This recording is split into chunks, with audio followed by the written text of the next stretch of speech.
नमस्कार मित्रों, Gurukul online classes कार्यक्रम के तहत मैं पवन सिंह आप सभी का हार्दिक स्वागत करता हूं।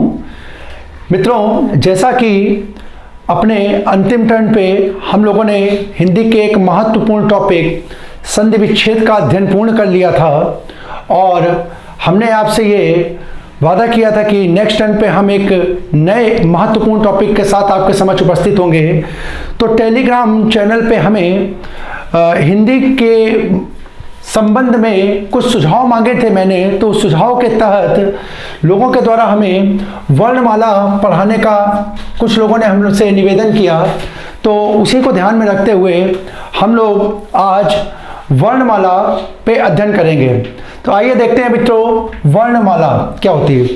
तो इसको जानने से पहले हम लोग ये जान लेते हैं कि वर्णमाला जो है किसी भी परीक्षा के लिए एक महत्वपूर्ण अध्याय है ना। कोई भी परीक्षा, चाहे वो उच्च स्तर की हो और चाहे वो सी समूह गा या समूह घा स्तर की हो, ऐसी कोई भी परीक्षा, हिंदी की ऐसी कोई भी परीक्षा नहीं होती जिसमें वर्णमाला का कम से कम एक क्वेश्चन ना पूछा जाए।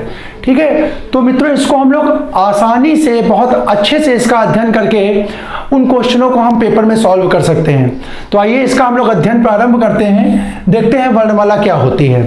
ठीक है मित्रों, तो सबसे पहले हम लोग स्टार्ट करते हैं वर्णमाला। वर्णमाला की, अब देखिए मित्रों, कई बार पेपरों में जब आप देखेंगे तो वहां पे पेपर में वर्णमाला क्या है यही क्वेश्चन पूछ देता है। ठीक है, इसका प्रारंभ भी होता है कि वर्णमाला किसे कहते हैं और उसके 4 ऑप्शन दिए होते हैं। ठीक है, तो यहीं से इसका क्वेश्चंस का प्रारंभ हो जाता है। तो सबसे पहले हम इसकी डेफिनेशन ही देख लेते हैं कि वर्णमाला किसे कहते हैं। ठीक है, तो वर्णमाला क्या होती है, तो इसकी डेफिनेशन हो जाती है वर्णों के व्यवस्थित समूह को। किसको? व्यवस्थित समूह को। ठीक है, यानी क्या होगा, ये वर्णों का एक ऐसा समूह जो कि व्यवस्थित हो, वो क्या कहलाएगा? वर्णमाला कहलाएगा। ठीक है, वर्णों का एक व्यवस्थित समूह जो होगा, इस शब्द को आप लोग बार बार याद रखेंगे, इस शब्द को आप याद रखेंगे। वो समूह कैसा होगा? व्यवस्थित समूह होगा, क्योंकि जब आपके सामने पेपर में ऑप्शन आता है कि वर्णमाला किसे कहते हैं, तो वहां पे आपके सामने एक ऑप्शन होगा कि वर्णों के समूह को, दूसरा होगा वर्णों के व्यवस्थित समूह को, तीसरा होगा वर्णों के अव्यवस्थित समूह को, चौथा होगा उनमें से कोई नहीं। तो आपको वहां पे वर्ड कौन सा याद रखना होगा? वर्णों के व्यवस्थित समूह को क्या बोलते हैं हम लोग? वर्णमाला बोलते हैं। तो इसकी परिभाषा बच्चों क्या हो गई? वर्णों के व्यवस्थित समूह को हम लोग वर्णमाला कहते हैं। ठीक है, परिभाषा इसकी कंप्लीट। इसकी परिभाषा हो गई वर्णों का व्यवस्थित समूह क्या कहलाता है? वर्णमाला कहलाता है। अब देखिए, हमने आपसे क्वेश्चन किया था वर्णमाला किसे कहते हैं, तो आपने इसका आंसर दे दिया, वर्णों का व्यवस्थित समूह वर्णमाला कहलाता है। ठीक है, अब हमारा दूसरा क्वेश्चन यहां से उठता है कि वर्ण क्या होते हैं। जैसे कि आपने बोला वर्णों का व्यवस्थित समूह, तो दूसरा क्वेश्चन यहां पे आया कि वर्ण क्या होते हैं। देखिए दूसरा क्वेश्चन क्या आ गया? वर्ण क्या होते हैं। तो वर्ण क्या होते हैं, यह भी आपका एक क्वेश्चन है। वर्ण क्या होते हैं, तो इसकी परिभाषा जब हम लोग देखेंगे तो इसकी परिभाषा हम लोग कैसे देखते हैं? इसकी परिभाषा हम लोग कहते हैं कि भाषा की सबसे छोटी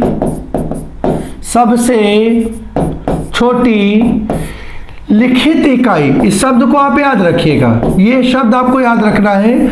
वर्ण क्या होता है?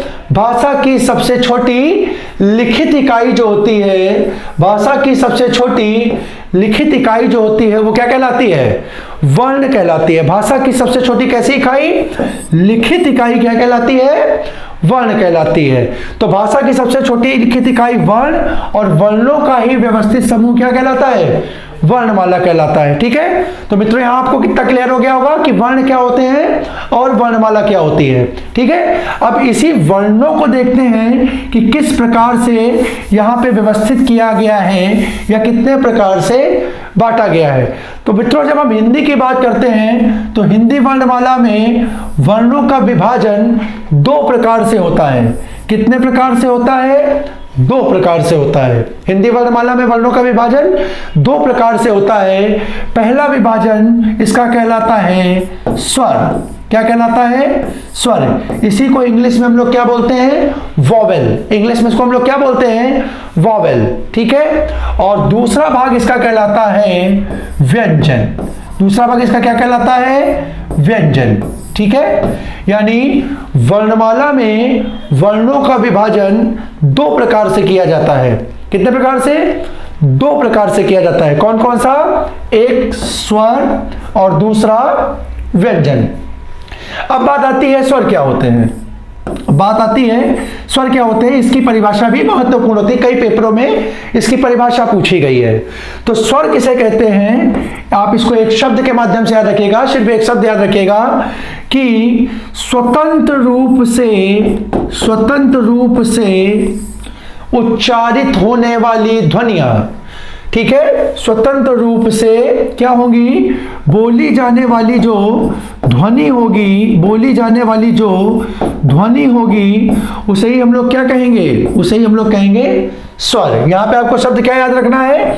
स्वतंत्र। यानी स्वर जो होंगे वो क्या होंगे? स्वतंत्र होंगे। स्वतंत्र रूप से उच्चारित होने वाली ध्वनियों को हम क्या कहते हैं? स्वतंत्र रूप से उच्चारित वाली ध्वनियों को हम कहते हैं स्वर कहते हैं। ठीक है। और व्यंजन की परिभाषा क्या हो जाएगी? व्यंजन की परिभाषा हो जाएगी कि वे वर्ण अथवा वे ध्वनियां जो स्वरों की सहायता से बोली जाए। किसकी सहायता से? स्वरों की सहायता से। स्वरों की सहायता से बोली जाने वाली ध्वनियां क्या कहलाएंगी? स्वरों की सहायता से बोली जाने वाली ध्वनियां व्यंजन कहलाएंगी। स्वरों की सहायता से बोली जाने वाली ध्वनियां क्या कहलाएंगी? व्यंजन कहलाएंगी। तो मित्रों इसकी बेसिक परिभाषाएं जो हैं वो क्लियर हो चुकी हैं कि वर्णमाला की परिभाषा वर्णों का व्यवस्थित समूह। वर्ण की परिभाषा भाषा की सबसे छोटी कैसी इकाई? लिखित इकाई। भाषा की सबसे छोटी लिखित इकाई। वर्णों का विभाजन कितने प्रकार से? दो प्रकार से। एक स्वर और दूसरा व्यंजन। एक स्वर और दूसरा व्यंजन। स्वरों की परिभाषा स्वतंत्र रूप से बोली जाने वाली ध्वनियां क्या कहलाती हैं?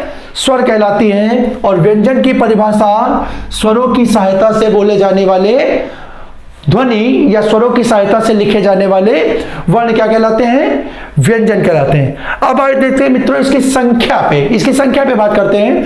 तो हिंदी वर्णमाला में मूल वर्णों की संख्या जो होती है वो 44 होती है। कितनी होती है? 44 होती है। हिंदी वर्णमाला में मूल वर्णों की संख्या 44 होती है। और इन 44 वर्णों में स्वरों की संख्या होती है 11। स्वरों की संख्या होती है 11 और व्यंजन की संख्या होती है 33। व्यंजन की संख्या होती है 33। अब इन्हीं के आधार पर मित्रों इनका विभाजन किया जाता है। इन्हीं के आधार पे इनका विभाजन, इन वर्णों के विभाजन को ही हमें वर्णमाला के अंतर्गत पढ़ना होता है। ठीक है। मुख्य रूप से हमें वर्णमाला में पढ़ना क्या होता है कि जो हमारे वर्ण दिए गए हैं इन वर्णों का विभाजन किस प्रकार से किया गया है। ठीक है। अगर इसको हम लोग एक व्यवस्थित तरीके से पढ़ लें, इस चीज को जान लें कि कौन सा वर्ण किससे संबंधित है या उसका विभाजन किसके आधार पे है, तो हम लोग इसके क्वेश्चंस को बहुत ही आसानी तरीके से निकाल सकते हैं, बहुत ही आसान तरीके से निकाल सकते हैं। तो आइए सबसे पहले हम लोग चर्चा करते हैं स्वरों के विभाजन पे। किसके? स्वरों के विभाजन पे। तो आइए हम लोग देखते हैं कि स्वरों का विभाजन कैसे किया गया है। ठीक है।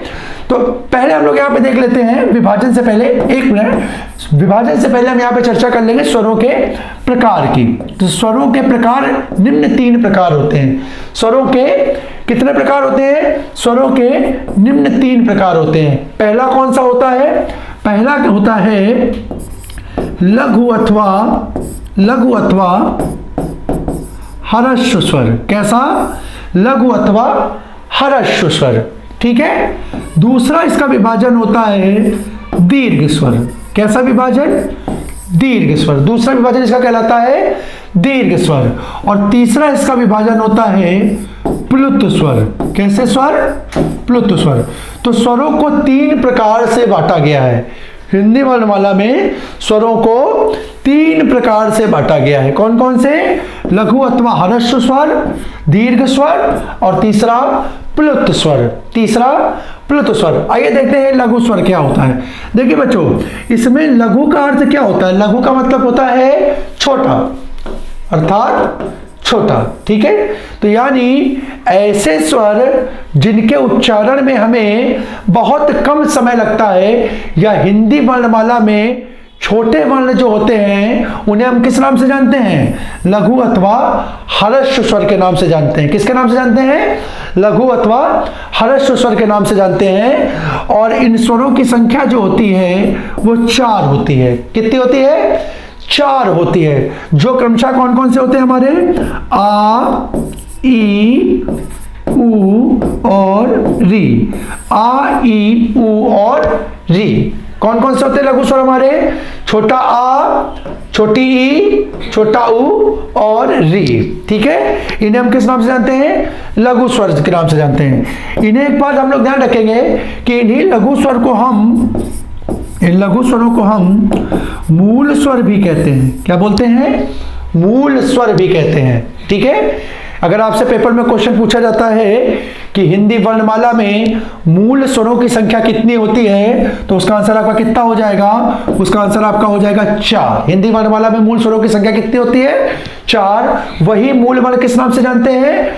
लघु स्वर अथवा ह्रस्व स्वर के नाम से। ठीक है, अब आता है हमारा दीर्घ स्वर। दीर्घ स्वर क्या होते हैं? दीर्घ स्वर होता है ऐसे स्वर। दीर्घ का मतलब क्या होता है? दीर्घ का मतलब होता है बड़ा। दीर्घ का मतलब होता है बड़ा। यानी हम लोग देखेंगे तो हिंदी वर्णमाला में जो बड़े वर्ण होते हैं, या दूसरे शब्दों में समझें तो ऐसे बोल सकते हैं कि हिंदी वर्णमाला के वे वर्ण जिनको बोलने में लघु की अपेक्षा कुछ अधिक समय का प्रयोग होता है, या लघु की अपेक्षा कुछ अधिक समय लगता है, वो वर्ण हमारे क्या कहलाते हैं? वो हमारे वर्ण या वे स्वर हमारे कहलाते हैं दीर्घ स्वर कहलाते हैं। वे हमारे स्वर कौन से कहलाते हैं? दीर्घ स्वर कहलाते हैं। अब इसमें देखते हैं, इसमें दीर्घ स्वरों की संख्या कितनी हो गई? अब देखिए टोटल आपको एक है, टोटल यहाँ पे कितने स्वर थे? 11 स्वर थे। 4 हो गए लघु, तो बाकी के जो बच्चे वो क्या हो जाएंगे? वे स्वर हमारे हो जाएंगे दीर्घ स्वर। यानी बाकी के जो बच्चे वो स्वर हमारे दीर्घ स्वर होंगे। दीर्घ स्वर के अंतर्गत हमारे कौन कौन से स्वर आएंगे? दीर्घ स्वर के अंतर्गत हमारे आ जाएंगे बड़ा आ, बड़ा आ, बड़ी ई, बड़ी ई, बड़ा उ और ए, ओ और औ। ठीक है, ए, ओ, औ। ये 7 जो हमारे हैं ये कैसे स्वर होंगे? ये 7 स्वर हमारे कैसे स्वर होंगे? 7 स्वर हमारे दीर्घ स्वर होंगे। ठीक है, अब इन दीर्घ स्वरों का भी विभाजन 2 प्रकार से किया जाता है। देखिए क्वेश्चन यहां से महत्वपूर्ण होते हैं। देखिए स्वरों का विभाजन 3 प्रकार से, एक लघु, एक दीर्घ, एक प्लुत। ठीक है, लघु स्वरों की संख्या 4, आ, ई, उ और री। दीर्घ स्वरों की संख्या 7, बड़ा आ, बड़ी ई, बड़ा उ, ए, ओ, औ। ये हमारे क्या हो गए? ये हमारे हो गए दीर्घ स्वर। लेकिन अब क्वेश्चन यहां पे आता है कि इसका भी विभाजन होता है। जी हाँ, ये दीर्घ स्वरों को भी हम 2 भागों में विभाजित करते हैं। दीर्घ स्वरों को भी हम 2 भागों में विभाजित करते हैं। ये बड़ा आ, बड़ी ई और बड़ा उ। ठीक है, यानी बड़ा आ, बड़ी ई और बड़ा उ। आप इसमें देखेंगे तो ये किसके मिलने से बनना है? देखिए अगर इस बड़े आ की बात हम करेंगे तो ये किसके मिलने से बनना है? आ और आ के मिलने से बनना है। यानी 2 छोटा आ, और ये दोनों स्वर कैसे हो गए? समान स्वर। ये स्वर कैसे हो गए? समान स्वर हो गए। कैसे स्वर हो गए? समान स्वर हो गए। तो ये ध्यान रखिएगा, 2 समान स्वरों के मिलने से जो स्वर बनता है वह स्वर कहलाता है मूल दीर्घ स्वर। मूल दीर्घ स्वर क्या कहलाता है? मूल दीर्घ स्वर कहलाता है। तो अब अगर आपसे पेपर में क्वेश्चन पूछा जाता है कि हिंदी वर्णमाला में मूल दीर्घ स्वरों की संख्या कितनी होती है, तो आप आंसर देंगे हिंदी वर्णमाला में मूल दीर्घ स्वरों की संख्या कितनी होती है? 3 होती है। मूल दीर्घ स्वरों की संख्या 3 होती है। देखिए क्वेश्चन बदल जाएगा, मूल स्वर कितने होंगे? मूल स्वर होंगे 4 और मूल दीर्घ स्वर कितने होंगे? मूल दीर्घ स्वर होंगे 3, जबकि दीर्घ स्वरों की संख्या कितनी होगी? दीर्घ स्वरों की संख्या हो जाएगी 7। अब यहां पे क्या बचे? ये हमारे पास बचे ए ओ औ। तो देखिए ये ए जो वर्ण है, हम लोग संधि पढ़ चुके हैं अंतिम टर्न में, संधि का बहुत अच्छी तरीके से हम लोगों ने अध्ययन किया है। तो वहां हम लोगों ने देखा था जो ए बनना था ये आ और ई के मिलने से बनना था, आ और ई के मिलने से बनना था, और ये जो ओ है ये आ और ऊ के मिलने से बनना था। यानी ये दोनों स्वर कैसे हो गए? देखिए ये दोनों स्वर कैसे हो गए? ये दोनों स्वर असमान स्वर हो गए। कैसे स्वर हो गए? ये दोनों असमान स्वर हो गए। ठीक है, तो इस चीज को आप ध्यान रखेंगे कि असमान स्वरों के मेल से जो वर्ण बनते हैं, असमान स्वरों के मेल से जो स्वर बनते हैं, उन स्वरों को हम संयुक्त स्वर कहते हैं। क्या बोलते हैं? संयुक्त स्वर कहते हैं। ठीक है, देखिए आपके पास यहां कितनी चीजें हो गई। यहां से देखिए अब आप क्वेश्चन पेपर में जब देखेंगे, सॉल्व करेंगे, अनसॉल्व पेपर को उठाएंगे, तो वहां पे आपको ऐसे ही पूछेगा। सिंपल क्वेश्चन होते हैं कि निम्न में से दीर्घ स्वर पहचानिए। तो दीर्घ स्वरों की संख्या आपको मालूम है कितनी होती है? 7 होती है। उन 7 में से आपके सामने कोई भी एक ऑप्शन दिया होगा। ठीक है, आपको 7 में से चेक करना होगा। मान लीजिए उसने क्वेश्चन दे दिया निम्न में से लघु स्वर पहचानिए, तो आपको याद रखना है लघु स्वर कितने होते हैं? लघु स्वर 4 होते हैं। ठीक है, लघु स्वर 4 होते हैं। उन 4 में से आपको कोई एक ऑप्शन देखना होगा। मान लीजिए क्वेश्चन आपसे सीधे पूछ जाता है कि हिंदी वर्णमाला में लघु स्वरों की संख्या कितनी होती है? आंसर आपको दे देगा 3, 4, 5, 7। ठीक है, तो सीधे आपको आंसर लगाना है लघु स्वरों की संख्या कितनी होती है? 4 होती है। लघु स्वरों की संख्या कितनी होती है? 4 होती है। ठीक है, इस प्रकार से आपके क्वेश्चन सॉल्व हो जाएंगे। क्वेश्चन अगर आपसे पूछा जाएगा कि हिंदी वर्णमाला में मूल दीर्घ स्वर कितने होते हैं? मूल दीर्घ स्वर, तो आपको याद रखना मूल दीर्घ स्वर क्या होते हैं? जो समान स्वरों के मेल से बनते हैं। यानी समान स्वरों के मेल से कौन कौन से स्वर बनते हैं? बड़ा आ, बड़ी ई और बड़ा ऊ। तो इस प्रकार से मूल दीर्घ स्वरों की संख्या कितनी हो जाएगी? 3 हो जाएगी। और दीर्घ स्वर की संख्या 7 होती, तो इसमें जो बचे 4 स्वर जो बचे वो कैसे स्वर हो जाएंगे? संयुक्त स्वर हो जाएंगे। क्लियर है? क्लियर है बच्चों? तो ये इस प्रकार से आपके क्या हो गए? लघु स्वर और दीर्घ स्वर। अब आता है तीसरा, प्लुत स्वर क्या होता है? प्लुत स्वर क्या होता है? तो मित्रों प्लुत स्वर जो होता है, इसका बहुधा प्रयोग जो है वो हमें संस्कृत भाषा में देखने को मिलता है। ठीक है, बहुधा प्रयोग जो है इसका संस्कृत भाषा में देखने को मिलता है। मूल रूप से क्या होता है? ये स्वर क्या होते हैं? ये स्वर भावना को प्रदर्शित करने के लिए प्रयोग होते हैं। ठीक है, यानी किसी वर्ण को उच्चारित करने में कितना समय लग रहा है, ये उसकी गणना करके हमें बताते हैं, उसके बारे में हमें जानकारी प्रदान करते हैं। ठीक है, तो इसकी परिभाषा जो मूल रूप से ये बनती है वो बनती है कि ऐसे स्वर जिनके उच्चारण में दीर्घ स्वरों की अपेक्षा अधिक समय का प्रयोग करना पड़ता है, वो कैसे स्वर कहलाते हैं? प्लुत स्वर कहलाते हैं। यानी दीर्घ की अपेक्षा भी अधिक समय। तो देखिए आपके पास एक हायरार्की हो गई। सबसे कम समय किसमें लगा? सबसे कम समय लगा लघु में, उससे ज्यादा समय किसमें लगा? दीर्घ में, और सबसे ज्यादा समय किसमें लगा? प्लुत में। सबसे ज्यादा समय प्लुत में। तो प्लुत स्वरों को क्या है? हम विशेष चिन्हों के माध्यम से निरूपित करते हैं। ठीक है, जैसे कोई शब्द जैसे हम लोग देखिए उच्चारित करते हैं ओम। ठीक है, तो देखिए ओम जब आप बहुधा किताबों में श्लोक के रूप में देखेंगे तो वो इस तरीके से लिखा मिलेगा आपको। ठीक है, ओम इस तरीके से लिखा मिलेगा। तो यहाँ पे इसका मतलब क्या होता है?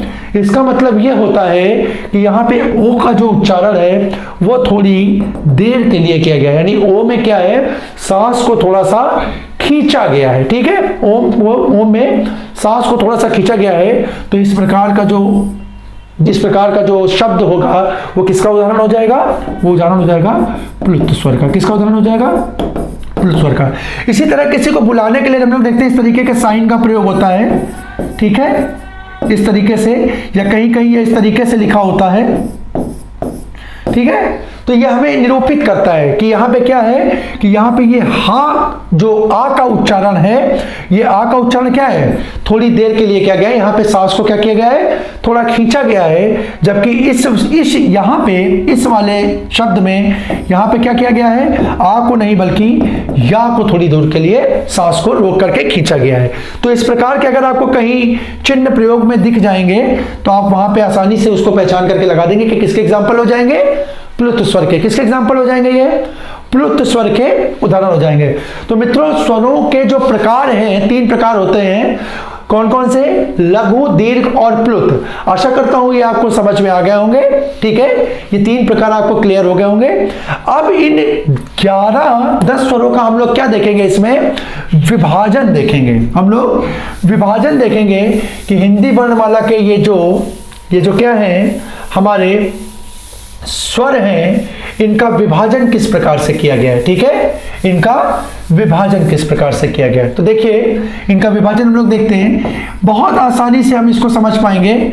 हम लोग क्या करेंगे? एक चार्ट ड्रॉ कर लेंगे और चार्ट के माध्यम से हम लोग देखेंगे कि इसका विभाजन किस प्रकार से किया गया है। तो हिंदी वर्णमाला में जो स्वरों का विभाजन किया गया है वो मुख्यतः निम्न प्रकार से किया गया है। कितने प्रकार से किया गया है? निम्न प्रकार से किया गया है। उसमें हम लोग देखते हैं इसका पहला विभाजन जो किया गया है वो विभाजन हमारा किसके आधार पे है? वो विभाजन हमारा है मात्रा के आधार पे। किसके आधार पे? मात्रा के आधार। ठीक है, पहला विभाजन मात्रा के आधार। हिंदी वर्णमाला में स्वरों का पहला विभाजन है मात्रा के आधार पे। ठीक है, अब मात्रा के आधार पे स्वरों का विभाजन कितने प्रकार से किया गया है? तो मात्रा के आधार पे स्वरों का विभाजन 3 प्रकार से किया गया है। कितने प्रकार से किया गया है? 3 प्रकार से किया गया है। पहला विभाजन जो कहलाता है वो कहलाता है एक मात्रिक स्वर। कौन सा? एक मात्रिक स्वर। ठीक है, एक मात्रिक स्वर। दूसरा विभाजन इसका कहलाता है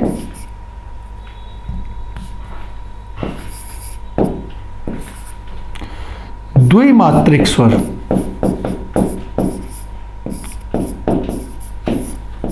कौन सा? द्विमात्रिक स्वर। और तीसरा इसका विभाजन कहलाता है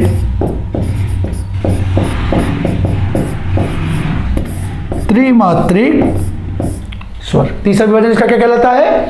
त्रिमात्रिक स्वर। तो देखिए पेपर में क्वेश्चन बहुत ही आसानी से भी पूछ सकता है। आपसे कोई क्वेश्चन का सेट टाइट नहीं है, वो आपसे यही कह सकता है कि मात्रा के आधार पर स्वरों का विभाजन कितने प्रकार से किया है। ये क्वेश्चन है आपका। ठीक है, तो ये क्वेश्चन आपका हो जाएगा मात्रा के आधार पर स्वरों का विभाजन 3 प्रकार से। कितने प्रकार से? 3 प्रकार से। ठीक है, इसी प्रकार इसका एक दूसरा विभाजन है वो किया गया है जीभ के आधार पे। किसके आधार पे? जीभ के आधार पे। किसके आधार पे?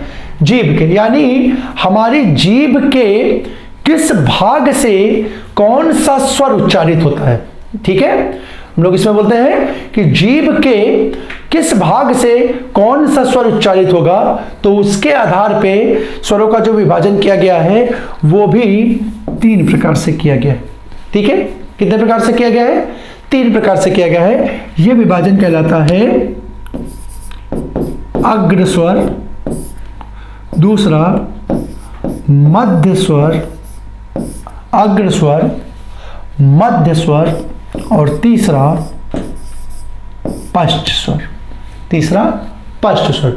तो जीभ के आधार पर विभाजन आपका कितने प्रकार से किया गया मित्रों? 3 प्रकार से। कौन कौन सा? अग्र स्वर, मध्य स्वर और पश्च स्वर। अग्र स्वर, मध्य स्वर और पश्च स्वर। तीसरा विभाजन आपका किया गया है ओंठ की बनावट। अब यहां पे ये ना ध्यान रखेगा कि किसी का ओंठ कैसा बना हुआ है ना। ये नहीं है कि किसी का ओंठ किस तरीके का बना उसके आधार पर विभाजन करें तो लोगों का ओंठ देखते फिरे, ऐसा नहीं है। ठीक है, इसका विभाजन का आधार, इसकी परिभाषा ये कहती है कि किसी स्वर को उच्चारित करने पे हमारी ओंठों की जो बनावट है वो कैसी हो जाती है। ठीक है, हमारे ओंठ किस प्रकार के हो जाते हैं उसके आधार पे जो विभाजन है वो हमारा तीसरा प्रकार का किसका विभाजन है? स्वर का विभाजन है। और उसमें हम लोगों ने स्वरों का विभाजन 2 प्रकार से किया है। एक कहलाता है वृत्तमुखी, एक कहलाता है वृत्तमुखी स्वर और दूसरा कहलाता है आवृत्तमुखी स्वर। कैसा स्वर? आवृत्तमुखी स्वर। एक कहलाता हमारा वृत्तमुखी स्वर और दूसरा कहलाता है अवृत्तमुखी। वृत्तमुखी का मतलब क्या होता है भाई? वृत्तमुखी का मतलब क्या होता है? वृत्त मतलब होता है गोल, ठीक है ना, गोल। यानी ऐसे वर्ण जिनके उच्चारण में हमारे ओंठ जो है वो क्या हो जाएंगे? गोल हो जाएंगे, ऐसे स्वर हमारे कहलाएंगे वृत्तमुखी स्वर, या ऐसे वर्ण हमारे वृत्तमुखी वर्ण, और जिनके उच्चारण में हमारे ओंठ गोल नहीं होंगे वो क्या कहलाएंगे? आवृत्तमुखी स्वर। क्या कहलाएंगे? आवृत्तमुखी स्वर, ठीक है। पक्का? अंतिम विभाजन इसका जो किया गया है वो बहुत महत्वपूर्ण है, वो है मुख के खुलने व बंद होने के आधार पे। किसके? मुख के खुलने व बंद होने के। मुख के खुलने व बंद होने के आधार पर स्वरों का विभाजन कितने प्रकार से किया गया है? तो मूलतः इनका विभाजन जो किया गया है वो दो प्रकार से किया गया है। एक है संवृत्त स्वर, एक है संवृत्त स्वर, और दूसरा है विवृत स्वर। दूसरा कौन सा है? विवृत स्वर, ठीक है। अब ये खुलने व यहां पे दोनों रखेगा, खुलने व बंद होने के आधार पे। किसके? खुलने अथवा बंद होने के आधार पे, ठीक है। तो मुख के खुलने और बंद होने के आधार पे स्वरों का विभाजन दो प्रकार से किया गया है। एक आपको क्या कहलाता है? संवृत। एक क्या कहलाता है? संवृत, और दूसरा क्या कहलाता है? विवृत। दूसरा क्या कहलाता है? विवृत, ठीक है। तो संवृत स्वर क्या होते हैं? संवृत स्वर होते हैं यानी ऐसे स्वर जिनके उच्चारण में मुंह लगभग बंद होता है, ठीक है। अब देखिए यहाँ पे किसके विभाजन किसके आधार पे है?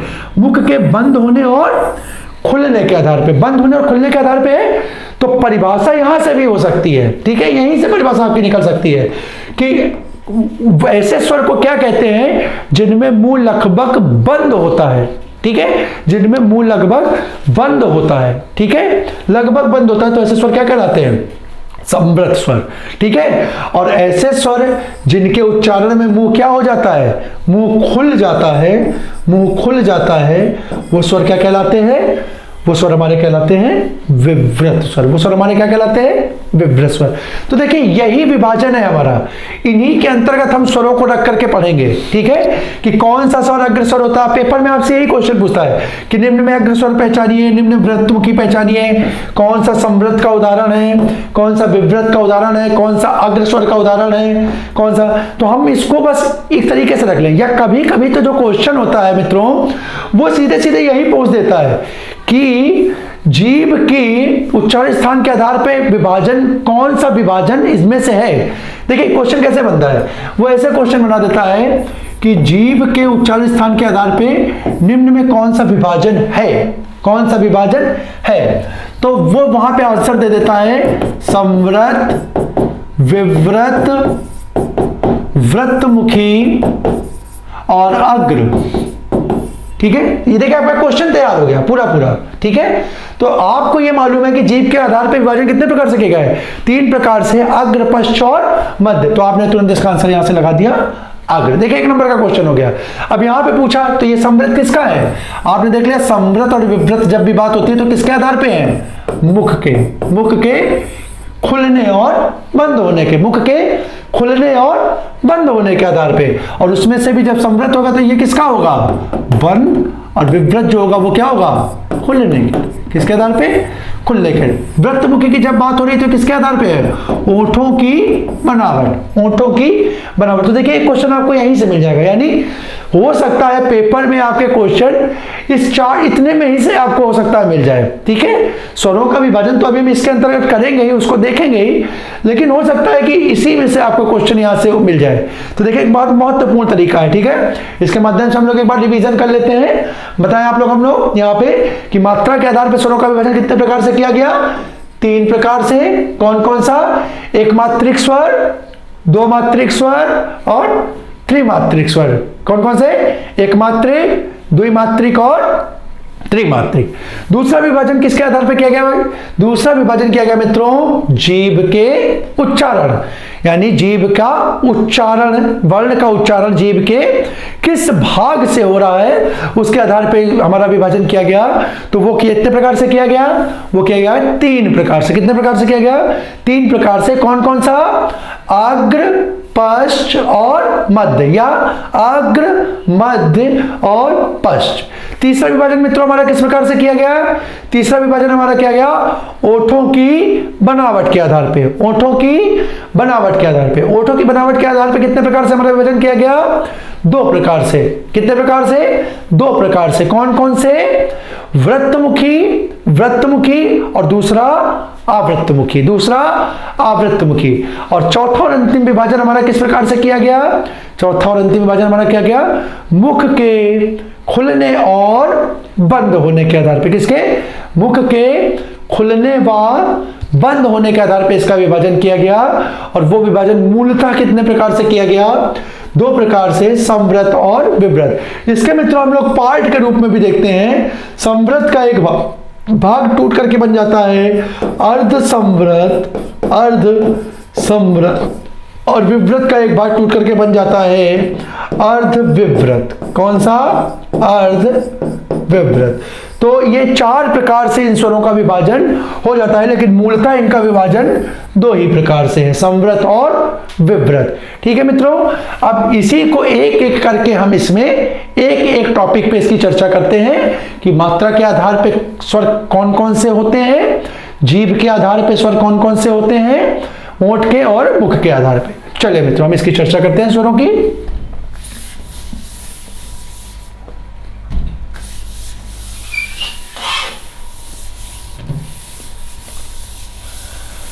तो सबसे पहला हमारा विभाजन कौन सा था? सबसे पहले हमारा विभाजन था मात्रा के आधार पे। किसके आधार पे? मात्रा के आधार पे। मात्रा के आधार पे कौन सा था हमारा? एक मात्रिक स्वर। कैसा? एक मात्रिक स्वर। दूसरा द्विमात्रिक स्वर। कैसा? द्विमात्रिक स्वर। और तीसरा त्रिमात्रिक स्वर। त्रिमात्रिक स्वर। त्रिमात्रिक स्वर। ठीक है। तो मित्रों एक हम मानक के रूप में अगर मान लें, समय को अगर हम आधार माने, तो हम कह सकते हैं इसकी परिभाषा में कि ऐसे स्वर जिनमें स्वरों के उच्चारण में 1 सेकेंड से भी कम का समय लगता है। ठीक है, उच्चारण में ये एक मानक हम मान लेते हैं, ऐसा कोई विशेष है नहीं, लेकिन हम परिभाषा को समझने के दृष्टिकोण से इसको मान लेते हैं कि जिनके उच्चारण में 1 सेकेंड से भी कम का समय लगता है वे स्वर हमारे क्या कहलाते हैं? एक मात्रिक स्वर कहलाते हैं। क्या कहलाते हैं? एक मात्रिक स्वर कहलाते हैं। ठीक है। अब इसी के आधार पर हम दूसरी परिभाषाओं को डिफाइन कर सकते हैं कि द्विमात्रिक स्वर क्या होगा? द्विमात्रिक स्वर हो जाएगा जिसमें हमें लगभग 2 सेकंड से कम का समय लगे। लगभग 2 सेकंड से, या दूसरी परिभाषा इसके संदर्भ में भी हम दे सकते हैं कि द्विमात्रिक स्वर वो होंगे जिनके उच्चारण में एक मात्रिक की अपेक्षा कुछ अधिक समय लगेगा। ठीक है, एक मात्रिक की अपेक्षा क्या होगा? कुछ अधिक समय लगेगा। वो हमारे क्या कहलाएंगे? द्विमात्रिक स्वर कहलाएंगे। क्या कहलाएंगे? द्विमात्रिक स्वर कहलाएंगे। और इसी के आधार पे हम तीसरे त्रिमात्रिक स्वर की परिभाषा दे सकते हैं कि ऐसे स्वर जिनके उच्चारण में लगभग 3 सेकेंड या उससे ज्यादा का समय, लगभग 3 सेकेंड या उससे ज्यादा का समय लगता है, ऐसे स्वर, अथवा इसकी दूसरी डेफिनेशन क्या हो जाएगी? इसकी दूसरी परिभाषा हो जाएगी ऐसे स्वर जिनके उच्चारण में द्विमात्रिक स्वरों की अपेक्षा अधिक समय लगे। द्विमात्रिक स्वरों की अपेक्षा अधिक समय लगे, ऐसे स्वर हमारे क्या कहलाएंगे? त्रिमात्रिक स्वर कहलाएंगे। कौन से स्वर कहलाएंगे?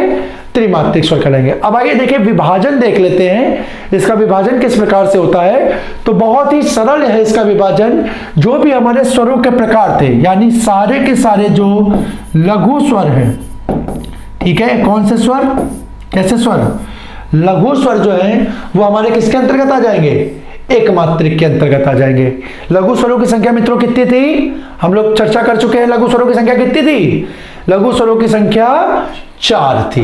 लघु स्वरों की संख्या 4 थी। कौन कौन से लघु स्वर थे? आ, ई, उ और री। आ, ई, उ और री। तो एक मात्रिक स्वर कितने हो जाएंगे? ये 4 आपके क्या हो जाएंगे? ये एक मात्रिक स्वर हो जाएंगे। ठीक है, ये 4 क्या हो जाएंगे? एक मात्रिक स्वर हो जाएंगे। इसी प्रकार द्विमात्रिक स्वर कौन के अंतर्गत कौन कौन आएगा? तो जितने भी दीर्घ स्वर थे, ठीक है, जो दीर्घ स्वर थे यानी इनकी संख्या 7, इनकी संख्या 7। बड़ा आ, बड़ा आ, बड़ी ई, बड़ी ई, बड़ा उ, ए, ओ और औ। फिर से बोलते हैं, बड़ा आ, बड़ी ई, बड़ा उ, ए, ओ और औ हमारे किसके उदाहरण हो जाएंगे भाई? किसके उदाहरण हो जाएंगे? द्विमात्रिक स्वर के। किसके उदाहरण हो जाएंगे? द्विमात्रिक। और त्रिमात्रिक स्वर के जो हमारे प्लुत स्वर थे, कौन से प्लुत स्वर थे, वो हमारे किसके उदाहरण हो जाएंगे? वो हमारे उदाहरण हो जाएंगे त्रिमात्रिक स्वर के। तो मित्रों पहला विभाजन हम लोग कंप्लीट कर चुके हैं, मात्रा के आधार पे स्वरों का विभाजन। मात्रा के आधार पे स्वरों का विभाजन वो कितने प्रकार से किया गया है? 3 प्रकार से। एक मात्रिक स्वरों की संख्या 4, द्विमात्रिक स्वरों की संख्या 7 और त्रिमात्रिक स्वर में सारे के सारे जो प्लुत स्वर के उदाहरण हैं या प्लुत स्वर जो है वो सारे किसके अंतर्गत आ जाएंगे? आपके त्रिमात्रिक स्वर के अंतर्गत। तो ये पहला आपका विभाजन मित्रों कंप्लीट हो गया। पहला विभाजन कंप्लीट हो गया। आइए हम लोग इसके दूसरे विभाजन पे चर्चा करते हैं। इसके दूसरे विभाजन पे चर्चा करते हैं। दूसरा विभाजन हमारा था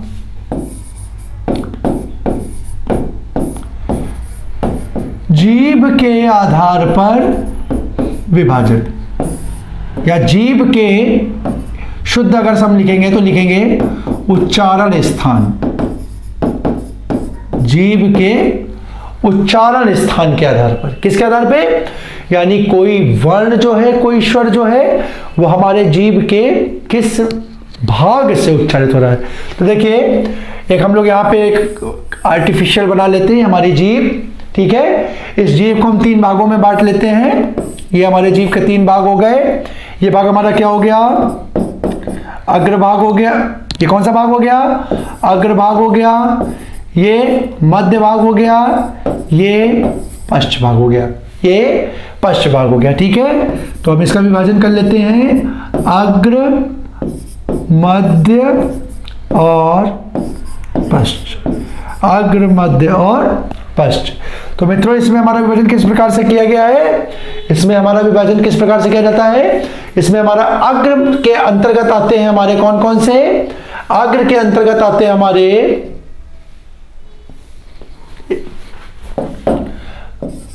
अग्र के अंतर्गत आते हैं हमारे ई और ए। ठीक है, ये 4 स्वर जो हमारे कौन कौन से?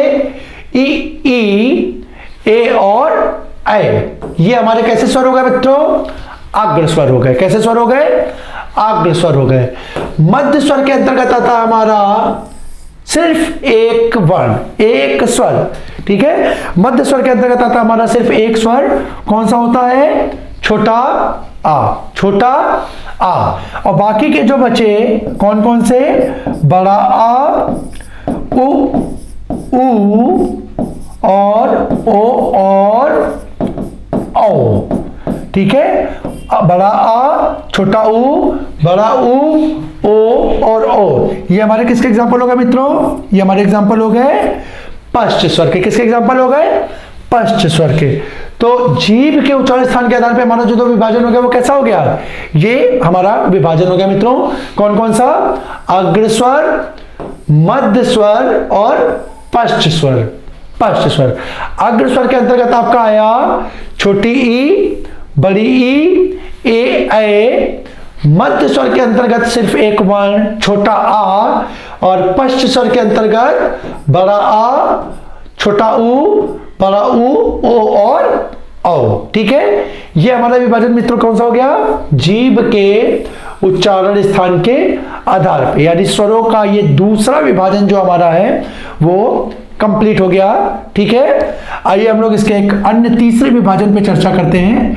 बहुत ही सरल और ये बहुत ही महत्वपूर्ण विभाजन है आपका। ठीक है, बहुत ही अधिक क्वेश्चन इससे पूछे जाते हैं आपके।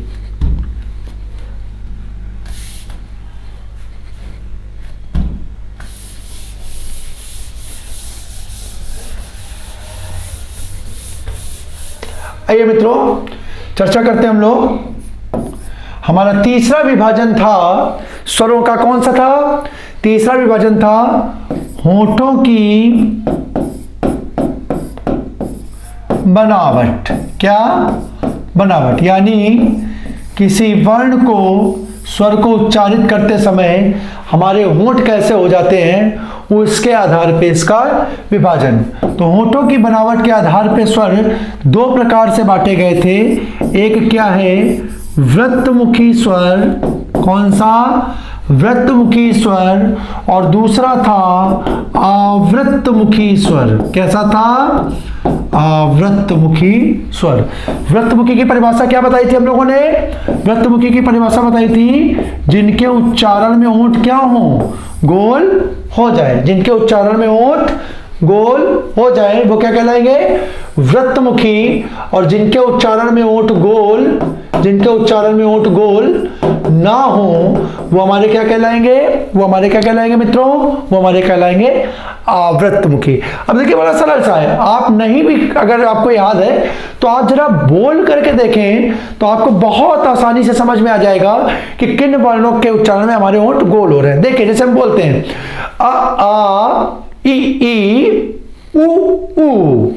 ठीक है, तो देखिए उ ऊ बोलने पे हमारे होंठ कैसे हुए? दोनों होंठ आगे की ओर वृत्त का रूप ले लेते, गोल हो जाते हैं। ठीक है, उ ऊ। ठीक है, तो इसका एग्जांपल का क्या हो जाएगा? उ ऊ। नेक्स्ट देखिए ए ए। अब देखिए इसमें होंठ हमारे खुल गए, होंठ खुल गए तो इसका एग्जांपल नहीं होगा। नेक्स्ट देखिए ओ आओ, ओ आओ। देखिए इसमें भी गोल हुए तो ये एग्जांपल क्या हो गया? चार ये आपके क्या हो गए? क्या हो गए भाई? ये हो गए वृत्तमुखी। कैसे वर्ण हो गए? वृत्तमुखी हो गए। कौन कौन से? उ ऊ और ओ आओ।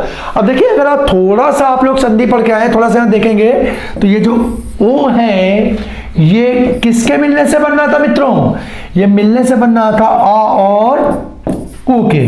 किसके मिलने से बनना था? आ और ऊ के।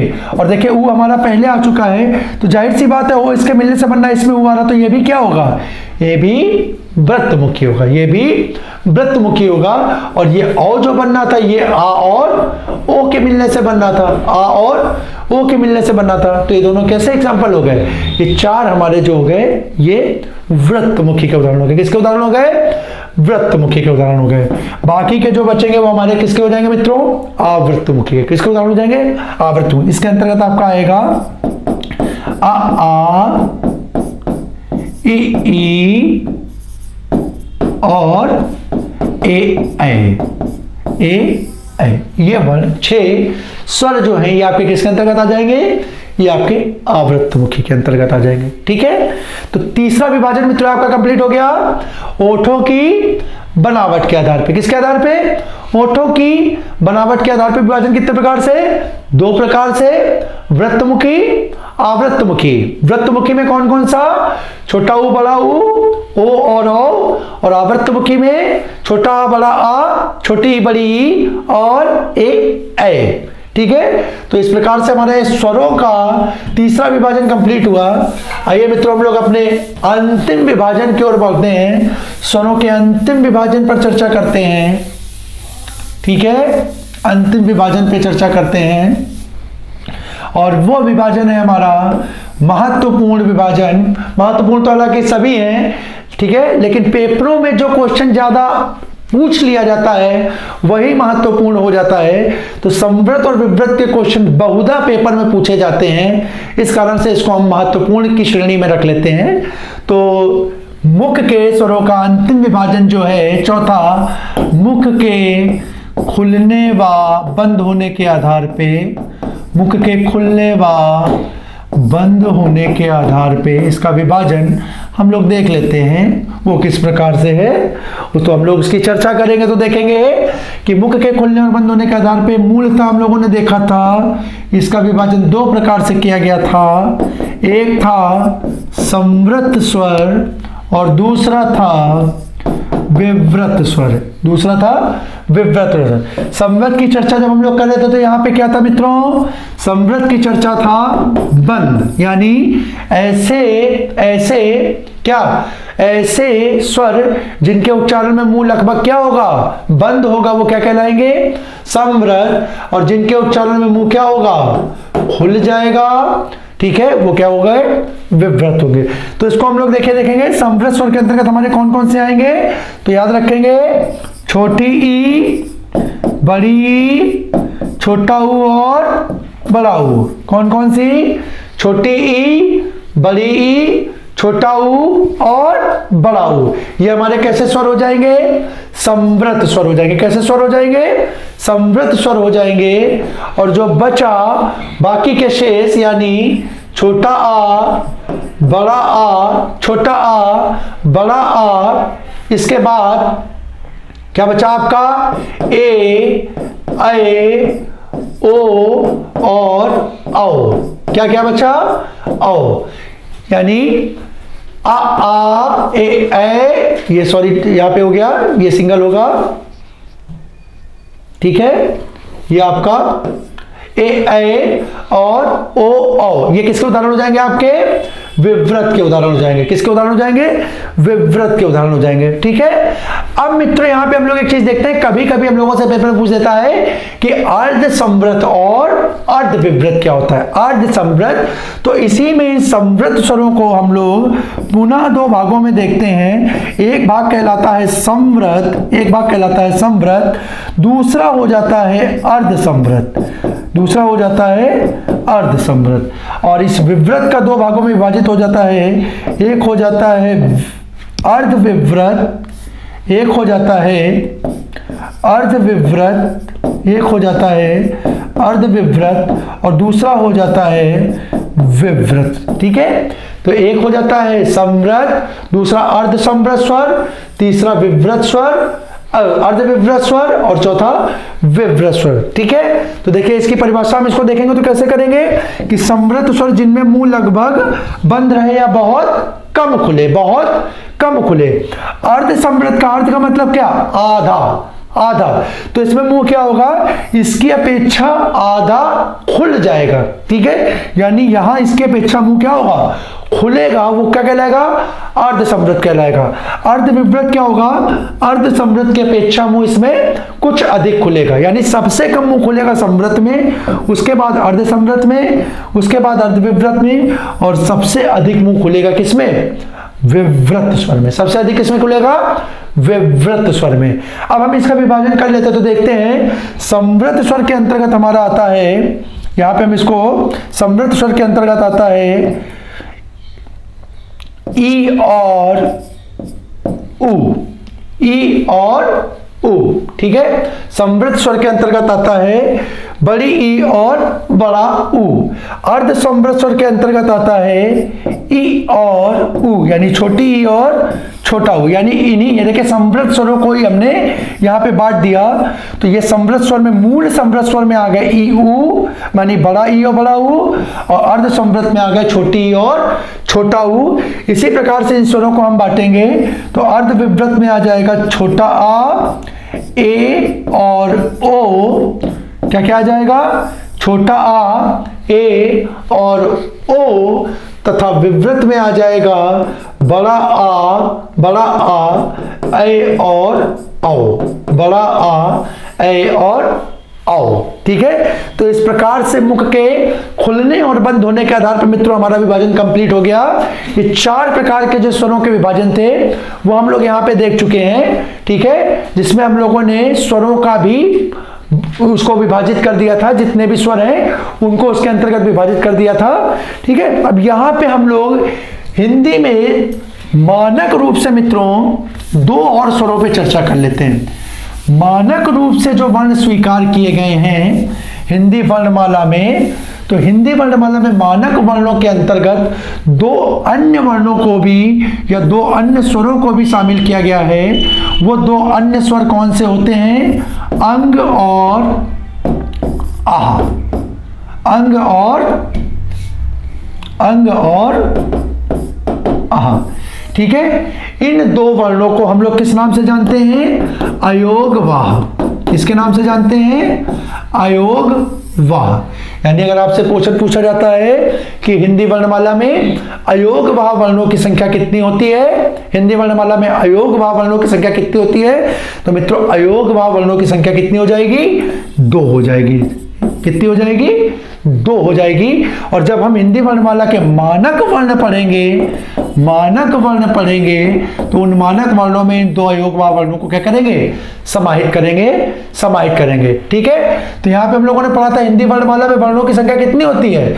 वर्णों की संख्या 44 होती है। और यह आंसर किसका होगा जब पूछेगा हिंदी वर्णमाला में मूल वर्णों की संख्या? किसकी संख्या? मूल वर्णों की संख्या। तो मित्रों जब मूल वर्णों की बात करेंगे तो वहां पे इनका अयोगवाह वर्णों को हम शामिल नहीं करेंगे। ठीक है, लेकिन जब मानक वर्णों की बात हम करेंगे तो वहां पे इनको हम लोग शामिल करेंगे। तो इस प्रकार से मित्रों आज हम लोगों ने हिंदी वर्णमाला के अंतर्गत वर्णमाला की परिभाषा, स्वर और व्यंजन का अध्ययन कर लिया है और स्वरों का विभाजन और स्वरों के प्रकार कितने हैं या उनका विभाजन किस प्रकार से किया गया है उसकी हम लोगों ने पूर्ण रूप से एक चर्चा कर ली है। आशा करता हूं कि आपको इस चर्चा के माध्यम से लाभ प्राप्त हुआ होगा। ठीक है, बाकी के बचे व्यंजन पे हम अपने नेक्स्ट लेक्चर में चर्चा करेंगे और देखेंगे व्यंजनों का विभाजन किस प्रकार से किया गया है और कुछ हिंदी वर्णमाला के वर्णों का जो विभाजन है मूलतः क्वेश्चन उनसे आता है। अभी हम लोगों ने आप लोग ध्यान देंगे कि अभी हम लोगों ने जो चर्चा की थी वो चर्चा सिर्फ स्वरों के संदर्भ में थी। ठीक है, या जितने भी प्रकार के हमने विभाजन करे थे सिर्फ किसके थे? सिर्फ स्वरों का विभाजन था। अगले लेक्चर में हम लोग व्यंजन की चर्चा करेंगे और हिंदी वर्णमाला के कुल वर्ण जो हैं उन वर्णों का विभाजन किस प्रकार से किया गया है उन विभाजनों पर चर्चा करेंगे। ठीक है, आशा करता हूं आप लोग इन सबसे लाभान्वित हुए होंगे और आप लोगों को किसी भी प्रकार की लेक्चर से इससे संबंधित कोई भी अन्य जानकारी या कोई सुझाव अपने साझा करने हो तो आप लोग गुरुकुल के इसमें लिंक पे अपने लिंक के माध्यम से इसको शेयर कर सकते हैं। ठीक है, या हमारा टेलीग्राम चैनल जो है उसको ज्वाइन कर सकते हैं।